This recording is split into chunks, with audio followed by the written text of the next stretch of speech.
ಪ್ರೀತಿಯ ದ್ವಿತೀಯ PUC ವಿದ್ಯಾರ್ಥಿಗಳೇ, ಎಲ್ಲರಿಗೂ ಕೂಡ ಮತ್ತೊಮ್ಮೆ ನಮ್ಮ ಯೂಟ್ಯೂಬ್ ಚಾನಲ್ಗೆ ಸ್ವಾಗತ. ಬೆಂಗಳೂರಿನಲ್ಲಿ ನಡೆದಂಥ ಯೂನಿಟ್ ಟೆಸ್ಟ್ ಒಂದರ ಕ್ವಶನ್ ಪೇಪರ್ಗಳನ್ನು ಇಲ್ಲಿ ನಾನು ಅಪ್ಲೋಡನ್ನು ಮಾಡಿಕೊಡ್ತಾ ಇದ್ದೇನೆ. First quarterly test August 2026. ಇದು ಓಲ್ಡ್ ಕ್ವಶನ್ ಪೇಪರ್ ಅಲ್ಲ ಸರ್, ಇವತ್ತೇ ನಡೆದಂತಹ ಕ್ವಶನ್ ಪೇಪರನ್ನು ನಮಗೆ ಕಳಿಸಿಕೊಟ್ಟಂತಹ ಅಕ್ಷಯ್ ಅವರಿಗೆ ಧನ್ಯವಾದಗಳನ್ನು ತಿಳಿಸ್ತಾ ಇದ್ದೇನೆ. God bless you. ಜೊತೆಗೆ ಗೇಮರ್ ಅಂತ ಇದೆ, ಅವರು ಹೆಸರು ಕಳಿಸಲೇ ಇಲ್ಲ ಕೊನೆಗೂ, ಅಂದರೆ ಮೇಲ್ ನೋಡಲಿಲ್ಲ ಅನ್ಸುತ್ತೆ ನಂದವರು. ಎನಿಹೋ, ದಯವಿಟ್ಟು ಮುಂದಿನ ದಿನಗಳಲ್ಲಿ ಪ್ರಶ್ನೆ ಪತ್ರಿಕೆ ಕಳಿಸುವ ಸಮಯದಲ್ಲಿ please write your name and send those who want your name on all paper. ಆಯಿತಾ ನೋಡಿ, ಇದು ನಮ್ಮ ಮೇಲ್ ಐಡಿ. ನನ್ನ ಪ್ರೀತಿಯ ವಿದ್ಯಾರ್ಥಿಗಳೇ, ಈ ಒಂದು ಮೇಲ್ ಐಡಿಗೆ ತಮ್ಮ ಬಳಿ ಇರುವಂತಹ ಕ್ವಶನ್ ಪೇಪರ್ಸ್ಗಳನ್ನು ಕಳಿಸಿಕೊಡೋದನ್ನು ಮರೆಯಬೇಡಿ. ಬನ್ನಿ ವಿದ್ಯಾರ್ಥಿಗಳೇ, ಟೂ ಮೆಟಾಲಿಕ್ ಏನಿದು charged spares P and Q attracted each other. Two metallic charged spheres Q and R repel each other. If the metallic spheres P and R are held close together, they will dash ಅಂತ ಇದೆ. Repels ಅನ್ನುವಂಥದ್ದು right answer ಆಗಿರುತ್ತದೆ. Question number 2, the electric field at a point is dash ಅಂತ ಇದೆ. ಸರಿಯಾದ ಉತ್ತರ ಬಂದು discontinuous if there is a charge at that point. Question number 3, inside a charged conducting spherical shell ಅಂತ ಇದೆ. ಇದಕ್ಕೆ ಸರಿಯಾದ ಉತ್ತರ ಬಂದು ಆಪ್ಷನ್ ಬಿ ಆಗಿರುತ್ತದೆ. ನೆನ್ಪಿಟ್ಕೊಳ್ಳಿ ಮಕ್ಕಳೇ, ಆಪ್ಷನ್ ಬಿ. ಆಯಿತಾ, ಇಲ್ಲಿ ಬಹಳ ಜನ ವಿದ್ಯಾರ್ಥಿಗಳು ಸಿ ಕೂಡ ಬರೀತಾ ಇದ್ದಾರೆ, ಆದರೆ ನನ್ನ ಪ್ರಕಾರ option B is the right answer.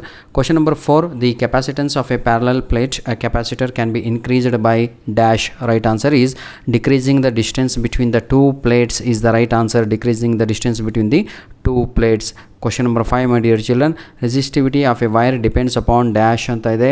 ಇದಕ್ಕೆ ಸರಿಯಾದ ಉತ್ತರ ಟೆಂಪರೇಚರ್ ಅನ್ನುವಂಥದ್ದು ರೈಟ್ ಆನ್ಸರ್ ಆಗಿರುತ್ತದೆ. Question number 6, Kirchhoff's mesh rule is based on the law of conservation of dash ಅಂತ ಇದೆ. Right answer is energy is the right answer. Question number 7, a charged particle moves parallel to a magnetic field. Its path is dash straight line is the right answer. ಬನ್ನಿ ವಿದ್ಯಾರ್ಥಿಗಳೇ, ಈಗ ನಾವು fill in the blanks ಕಡೆಗೆ ನೋಡೋಣ. ಈ product of 2 point charges ಅಂತ ಹಾಕ್ಬಿಟ್ಟು then the nature of the force between them is dash ಅಂತ ಇದೆ. Q1 and Q2 is less than 0. Attractive ಅನ್ನುವಂಥದ್ದು ರೈಟ್ ಆನ್ಸರ್ ಆಗಿರುತ್ತದೆ. Question number 9, the electric potential energy of the system of 2 point charges dash when the separation between the 2 point charges is increased ಅಂತ ಇದೆ. ಇಲ್ಲಿ ನನಗೆ ಸ್ವಲ್ಪ doubt ಇದೆ ಕಂಡ್ರೋ, ಇನ್ಕ್ರೀಸೋ ಡಿಕ್ರೀಸೋ ಅಂತ.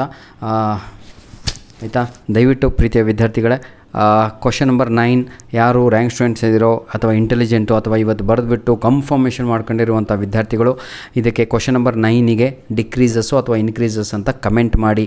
Question number 10, the magnitude of the drift velocity per unit electric field is dash ಅಂತ ಇದೆ. Right answer is mobility is the right answer. Answer any 3 of the following questions ಅಂತ ಇದೆ. Each question carries 2 marks. Write the Coulomb's law in vector form ಅಂತ ಇದೆ. And define the SI unit of electric charges ಅಂತ ನಾನು upload ಮಾಡಿದಂಥ question ಪೇಪರಲ್ಲಿ ಈ ಪ್ರಶ್ನೆ ಇತ್ತು. Mention any 2 limitations of Ohm's law, ಈ ಪ್ರಶ್ನೆ ಕೂಡ ಇತ್ತು ಸರ್. ನಂತರದಲ್ಲಿ ನಾನು ಹೇಳ್ತಾ ಇದ್ದೀನಲ್ವಾ, ಕೆಲವೊಂದು ಪ್ರಶ್ನೆಗಳು ನೋಡಿ, out of 5 you need to write any 3. ನಾನು ಅಪ್ಲೋಡ್ ಮಾಡಿದಂಥದ್ರಲ್ಲಿ 3 ಪ್ರಶ್ನೆಗಳು ಬಂದಿದ್ದಾವೆ ಇದರಲ್ಲಿ. ಎನಿಹೋ, ಧನ್ಯವಾದಗಳು. ನಿಮ್ಮ ಪ್ರೀತಿ ಹೀಗೆ ಇರಲಿ. Please send your question papers to our mail I D. This is our mail I D, my dear children. ಇದು ನಮ್ಮ ಮೇಲ್ ಐ ಡಿ ಆಗಿರುತ್ತೆ. ಈ ಪಾರ್ಟ್ ಸಿನಲ್ಲೂ ಕೂಡ ಅಷ್ಟೇ, write any 3 properties of electric field lines ಅಂತ ಇದೆ. ಈ ಕ್ವಶನ್ ಕೂಡ ನಾವು ಅಪ್ಲೋಡನ್ನು ಮಾಡಿಕೊಟ್ಟಿದ್ವಿ. Derive an expression for potential energy of system 2 point charges at the absence of ಇದು ಮಾಡಿರಲಿಲ್ಲ, ಇದು ಮಾಡಿದ್ವಿ. ಯಾವುದು state and explain the Kirchhoff's law of electric network ಅಂತ ಇದೆ ಅಲ್ವಾ, ಅದು ಕೂಡ. ಆಯಿತಾ, ಧನ್ಯವಾದಗಳು ವಿದ್ಯಾರ್ಥಿಗಳೇ. ನಿಮ್ಮ ಪ್ರೀತಿ ಹೀಗೆ ಇರಲಿ. ಮೈ ಇಂಟೆನ್ಷನ್ ಈಸ್ ಏನು ಬೇರೆದಿಲ್ಲ ಸರ್, ನೀವು ಚೆನ್ನಾಗಿ ಎಕ್ಸಾಮ್ ಬರೀಬೇಕು, ಒಳ್ಳೆಯ ಅಂಕಗಳನ್ನು ತೆಗಿಬೇಕು. You need to do hard work ಮಾಡಬೇಕು, ಕಷ್ಟಪಡಬೇಕು, ಸುಖದಲ್ಲಿ ನಿಮ್ಮ ಜೀವನ ಸಾಗಬೇಕು. This is our mail I D. Please send your question papers. Part D ನಾನು ಹೇಳಿದ ಹಾಗೆ ನೋಡಿ, ಅದೇ ಕ್ವಶನ್ಸ್ ಬಂದಿದೆ. ಡಿಫೈನ್ ಎಲೆಕ್ಟ್ರಿಕ್ ಪೊಟೆನ್ಷಿಯಲ್ ಇದೆ. Derive an expression for electric potential at a point due to a point charge ಅಂತ ಇದೆ. Very important questions ಅಂತ ಅವತ್ತೇ ಹೇಳಿದ್ದೆ, ಬಂದಿದೆ. ಹೇಳಿದ್ವಿ ಸರ್, ಬೇರೆವು ಹೇಳಿರಲಿಲ್ಲ, ಬಂದಿದ್ದಾವೆ. This is our mail I D. Please send your question papers. ನೋಡಿ, ಇದು ಕ್ವಶನ್ ಆನ್ಸರ್ಸು 5 marksಗೆ, ಕೆಳಗಡೆ ಇರುವಂಥದ್ದು ಪ್ರಾಬ್ಲಮ್ಸು, ಇದು ಕೂಡ 5 marksಗೆ ಇರುವಂಥದ್ದು. ಆನ್ಸರ್ ಎನಿ 1 ಅಂತ ಇರುತ್ತೆ. God bless you all the best. Do well my dear children. Please don't forget to send your question papers to this mail I D. We are waiting for your valuable, lovely, beautiful comments. ಧನ್ಯವಾದಗಳು.